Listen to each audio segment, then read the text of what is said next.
Welcome back, everybody. Teching 101 here today to present to you the strongest generation of the Yonko that have ever sailed the seven seas. First, we have Kaido, the strongest being if you fight him on land, sea, or air. Then we have Big Mom, the strongest being if you ever fight her inside of a bakery or perhaps a pie factory. Then we have Luffy, the strongest being if you fought him inside of a meadery or a steakhouse. Yeah, steakhouse is better. Yeah, God help you if you ever run into Luffy inside of a steakhouse. Like, you're gonna lose already, but now it's just like it's personal. And then finally, the last member of this hypothetical Yonko group, he just towers over the other three. We have Barry, and he's strong no matter where you fight him. Look around you. Odds are there's probably some type of brickwork around you right now, unless you're just living in a tree, in which case that might be your safe. But other than that, no. Eventually you're going to run afoul of some kind of brick or clay, and then Barry's got you. All right? Okay. Well, there's some crazy stuff going right now in the One Piece anime. I don't know if you've noticed, but we finally reached Gear 5th. Like, it's happening. Luffy got, boom, KO'd, grand slammed by Kaido. He's on the ground. He's dead. Luffy's dead. No! The series just ends right there. Dude, the anime could have really played up that angle. They could have just had Luffy on the ground. Kaido comes down from the roof, and he's just like, Luffy is dead. War, war, war. And then, like, the anime could have had, like, a 5-episode clip show of, like, remembering Monkey D. Luffy, the protagonist. Tune in next time, everybody, because the new protagonist of One Piece is Kaido. We're gonna watch Kaido take over the world and go on a bunch of dragon adventures. Okay, you know what? Like, the great thing about One Piece is I would watch that. I would watch. Oh, Luffy's dead now. All right, so I guess we just follow Kaido now, dropping Onigashima right there on the flower capital and ruling the world with an iron fist. I'm actually fascinated on seeing, like, Kaido facing off against the world government, how he would structure everything. Yeah, let's see that. Let's follow that. But no, Gear 5th is happening, and it's been well over a year now since we got Gear 5th in the manga. That was a crazy time when that was happening. Obviously, since, you know, if you're an anime-only watcher and you don't read the manga at all, I feel like it would still have been very difficult to avoid spoilers on this one. In fact, I saw a thing that in Japan, they actually, like, made a crop circle of Luffy's Gear 5th, like, out in the open, and so that was, like, an advertising thing. So, like, just imagine if you're an anime-only watcher in Japan, and you're just walking by, like, a cornfield or something, and it's like, oh, come on! I can't even go out for a walk in nature without getting spoiled. It's a big moment. It's a big moment in the manga. So if you somehow manage to go through like a year or so, over a year at this point, without getting spoiled for Gear 5th, I mean, I guess good on you. I mean, you wouldn't be watching this right now, though. Like, that would be the point. Like, nope, I'm waiting for the episode to come out, and that's that, all right? So, what do we think of Gear 5th at this point? Just, I think enough time has passed now where we can kind of look back and assess, like, was this a good move on Oda's part here, going with Gear 5th? You know, because I remember when it first happened, it's like a lot of other things. Like, when Luffy first went into Gear 4th, a lot of people were like, it doesn't look right, and that's not what I pictured for Gear 4th. I remember when Frankie's post-time skip design was revealed, a lot of people were iffy about that. But, you know, those are first impressions kind of thing. But now it's been some time. So, honestly, the more I think about Gear 5th, not just the design of it, but what it does and kind of, like, I should not say alters Luffy's personality, because that seems to indicate that, like, Luffy is not really Luffy anymore. He is. He's 100% Luffy. In fact, that's the best way I can describe it. Gear 5th does not change who Luffy is. It dials Luffy up to 11. That's what it does. You think you got Luffy up until now? No. When Luffy goes Gear 5th, that's true 110% Luffy. You're getting pure, undistilled Luffy right there, okay? So, Let's go and talk about the form itself a little bit here, okay? So, you know, honestly, not really much changes in Luffy's form when he initially goes into Gear 5th. I remember all the theories out there, like, you know, because Luffy's hair began to change. We saw that in the last episode, and there was a big discussion about resin. I don't think I've heard the word resin be used as much as it did during when all those theory videos were coming out. Like, Luffy's gonna become, like, liquefied rubber, and he's gonna be able to, like, make all these crazy shapes, and the form he's going to go into, it's going to be nuts. So the actual form he goes into is pretty much just like if Luffy were to jump into a bucket of white paint. That's basically all you get. Now, Oda's style does change up whenever he depicts Luffy in Gear 5th. The line work looks a little differently, a little bit more cartoony, as it were. In fact, I'm fairly certain, because Luffy's Gear 5th design is based off of old school rubber hose animation from like the very, very early days of animation, like when animation first started becoming a prominent thing, like, you know, Steamboat Willie, which was like the first Mickey Mouse cartoon. We're talking late 1910s into the 1920s. So I wouldn't be surprised if Oda went back and watched a lot of old school like Hanna-Barbera Disney type stuff as an inspiration for this. So the detail, like the line work is much more bold. It's much more like prominent when Luffy goes into this form, okay? But in terms of the design, I like the fact that his clothing changes as well. Like his whole body, like his vest turns white, his shorts turn white, his hair, of course, turns white as well. This might also go along with the, do you remember the reason that was given for why Goku, when he went into Super Saiyan, why his hair turns blonde? It's basically just to make the inking easier in the manga, as in you don't really need to do inking, or not as much, obviously, the outline of the hair, because that way, you know, he just has blonde hair, which translates to just white in the manga format. So that's another thing. Like, it's a trick. Maybe Oda did that, maybe just to make everything a little easier. And you know what? That's actually, if we're going along with that logic, that might indicate that we're going to be seeing Gear 5th a lot more in the story. So maybe Oda wanted to make it easier on everybody. Like Oda could have easily come up with a very complicated looking Gear 5th. Okay, he could have come up with something a little bit more esoteric, a little bit more like bombastic with the way he depicts Luffy's, because this is going to be like his final form, all right?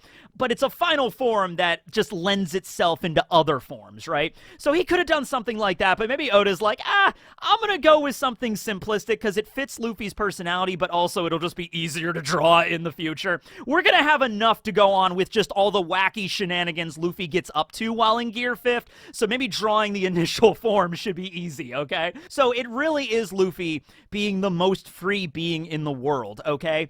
That, to me, is way more meaningful, has way more importance than just Luffy being into like this some badass, like, you know, Ultra Instinct Luffy, or Nine-Tailed Fox Luffy, or Devil Form Luffy, or something like that. Look, I've talked about this before, so I'm not going to go way into it. But yeah, when you look at other shonen protagonists, there's a couple of underlying themes with not all of them, but, you know, a good chunk of them have this, where their abilities usually hinge on some other being or entity inside of them, in their soul or whatever, that they have to like communicate with, that they might not have complete control over. You know, in this case, think Naruto with Kurama in like early story, not even early story, even into Shippuden, when Naruto goes into like his 4 tails form or 6 tail form against Pain. He's like a raging berserker, right?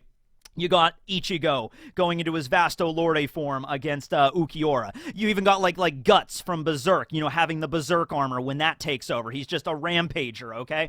It's a common trope in manga, and it works in a lot of cases, okay? When you have that other entity inside of you. And the key to understanding and perfecting your power is to communicate with that other entity. Sometimes it's the idea of like when Naruto and Kurama, you know, they're like separate beings that had to just learn how to cooperate like as friends. In the case with Ichigo, and it was his Hollow and his Sanpakuto spirit, it was learning more about himself. In the case with Asta, it was like Lieb is essentially his brother. So like they all have different dynamics in the way that they communicate with these other beings.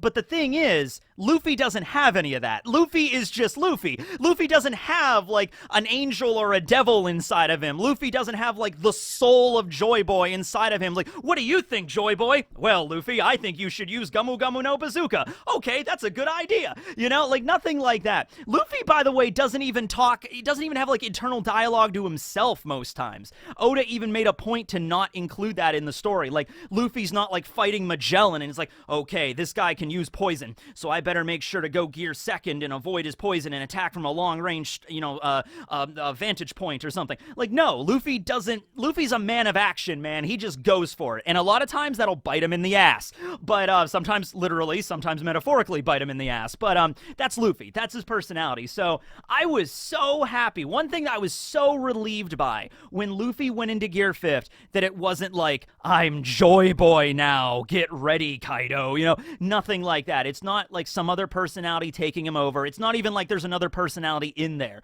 Yes, it was Joy Boy's devil fruit. It was Joy Boy's fruit. That was the point of the power that had it before him. He was the last person to awaken it during the Void Century and all that. But I think that, yeah, you know, zones have wills. They have like an animal spirit inside of them. Luffy might have the spirit of Nika inside of the fruit, but that doesn't really affect his overall personality or anything like that. He doesn't need to like communicate with the voice of Joy Boy or whatever in order to fully understand Gear 5th. It's his power that he refined way. And that's just the way it goes. If we get a flashback to see Gear, the way that Joy Boy utilized it, because Joy Boy probably didn't call it like Gear 4th, Gear 5th. The form would have been the same form probably, but the way that Joy Boy might have arrived at it, maybe it might have been a little different than the way Luffy arrived at it. You know, I would have really liked that. Like, there's multiple ways to awaken the same fruit. It really just depends on the person that consumes it, okay? Also, let's talk about that for a moment, where Luffy had to literally die in order to awaken this power, because I believe that. I believe, yeah, when Kaido hit him and he went down, Luffy was straight up dead, okay? Now, you could look at this because when you're talking about how you awaken a devil fruit, it's still kind of up in the air. Oda really hasn't given us, like, a clear answer for that. You know, it's kind of like the closest we got is the way Kaido explained it, which was like, you know, you awaken a devil fruit once your mind and your body catch up to your power. It's like, okay, there's a couple of different ways you can interpret that, and it's not really a solid answer. So you could look at, like, paying the ultimate sacrifice, as in when your powers reach a certain apex and you die, and then you can maybe come back from death, and then that's when you truly have awakened your power. Everybody else that's awakened devil fruits, like Katakuri, Doflamingo, Law, Kid, you could see them being, Kaido as well, you could see them being at a moment where they've, like, died or been on the cusp of death, and then they awaken their powers. You could look at it like that. Or you could look at, like, this is something very specific to Luffy's Hito Hito no Mi, where he needs to die to sort of begin the drums of liberation, the drums of freedom, as it were. Like, his death is symbolic in, like, casting aside the chains, and then boom, he comes back as the most free person to ever exist. You know, and this is represented by the sheer joyousness, the exuberance that Luffy embodies. He's just completely ecstatic and elastic. He's ecstatic and elastic. Yes, absolutely. That is Luffy. It's like childlike wonder with him, and that's the reason why I'm glad Oda did not do, like, the badass angle. You know, like when Gon does the Nen contract, and, you know, he gets like this, he, like, super tall and buff, and he's just like Pito. You know, look, here's the thing.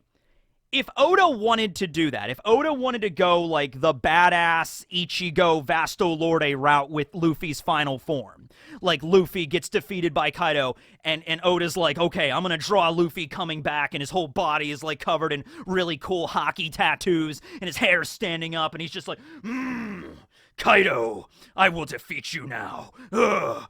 And then, could have Oda done that? Absolutely. Could he have made it look awesome? Absolutely. Like, the artwork would have been incredible. Like, seeing Luffy going into this really, like, Gumu Gumu no Dreadnought cannon. Boom! You know, like, that would have been cool.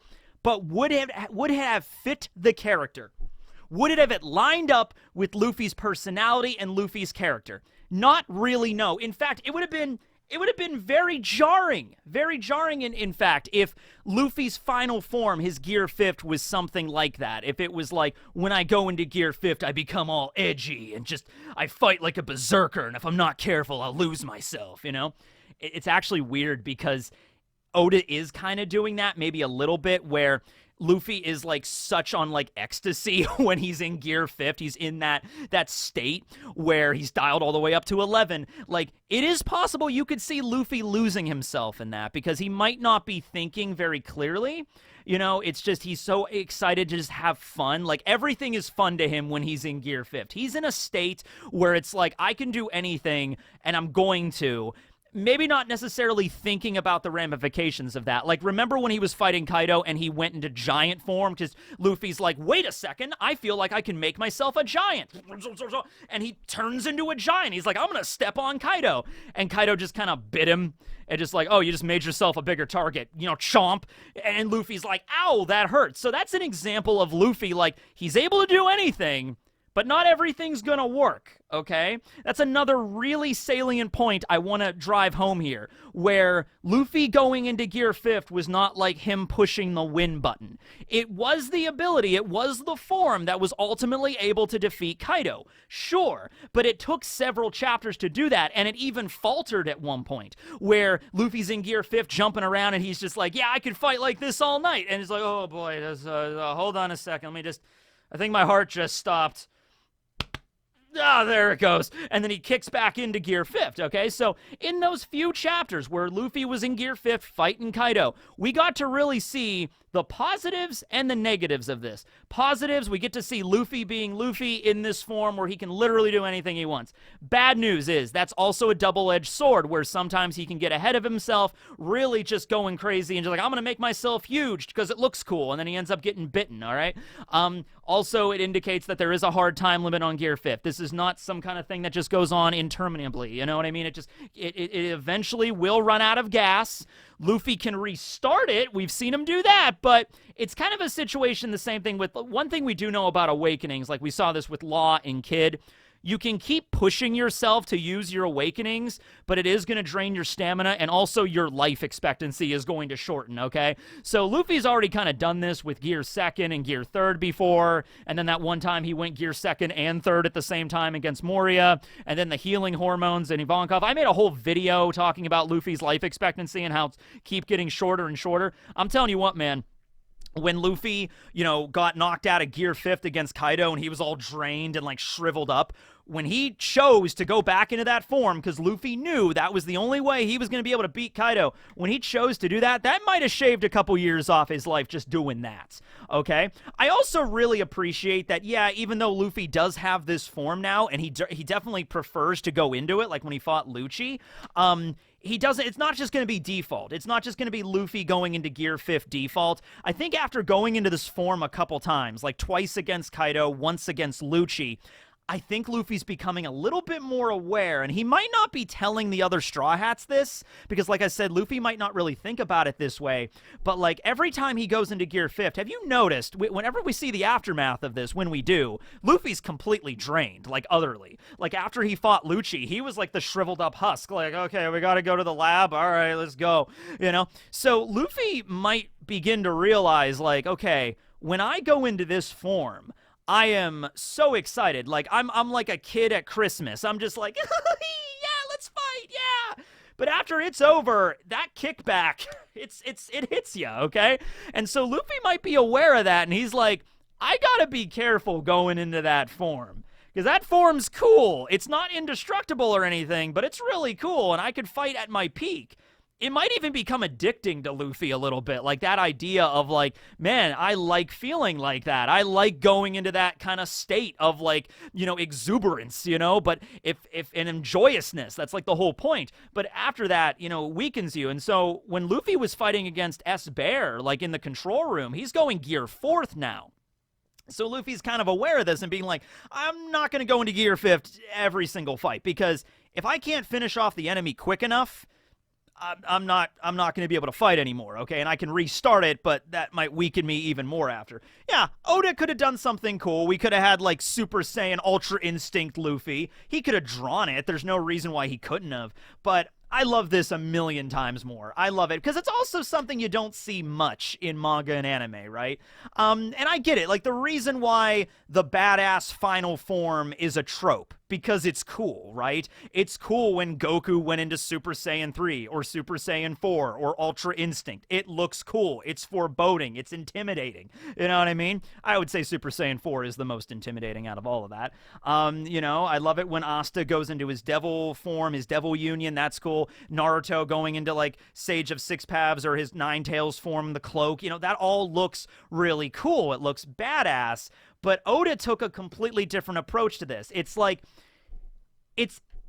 it's relying on the reader knowing Luffy's character. Like, okay, it's 100, look at that, 103 volumes of this story where you're following the journey of this little rubber boy. And after 103 volumes, you should pretty well be acquainted with the kind of person Luffy is and how he fights and what he wants in the world, okay? And the idea that you give him this power, which is wacky and silly, if you've read One Piece, you get it. You 100% get why that form is what it is, okay? And yeah, I would like it no other way. I don't think Luffy's going to get anything else beyond this. Luffy will go into a lot of different forms while in Gear 5th, and he'll maybe have to learn how to master it to even a greater extent. But yeah, we're never going to get, like, you know, like anything with, like, Gon in Hunter x Hunter, where, like, Gon just goes into his, like, adult form and just, like, wrecks Pito's shit or something like that. In an alternate universe, in a parallel world, maybe that's the direction Oda took it. And I'm sure it looks badass in that form as well. But for now, we could just, like, leave it up to the fan artist and everything like that. Oh, man, anything else going on here with Gear 5th, man? From what I saw in the preview for the episode, you know, for the next episode, you know, Kaido just getting knocked around and the eyeballs popping out of his head. This is going to be so surreal. This is going to be so weird to see, you know, like this more Western kind of style animation in an anime, but it's going to be fun. It's going to be fun. I love that. That's another thing, too. Like, Oda kind of does a thing with this form where he kind of breaks the medium he's in, where he's like, okay, we're in not just a Japanese manga, but also we're in a Japanese manga that's taking place in a location, Wano, which is based off Edo, Japan. Okay, Edo era Japan. And we have a lot of, like, artwork, like the ukiyo-e paintings and that kind of traditional Japanese art in here.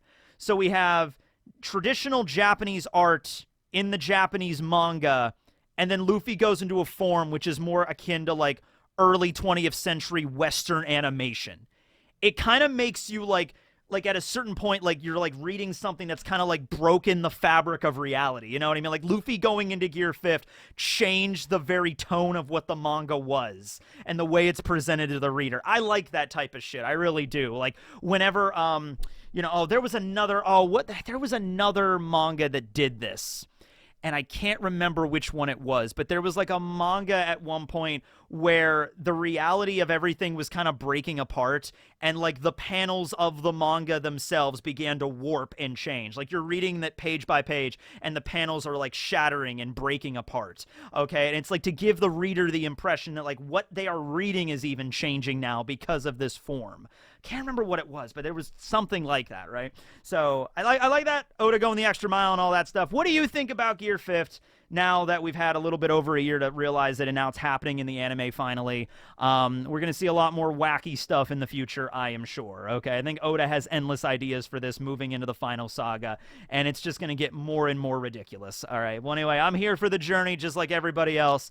Thanks for watching, everyone. This will be Tekking signing out. And who would be your strongest generation of the Emperors? Yeah, just make sure to include Barry. If you don't include Barry, there's just no point. All right, later, everyone.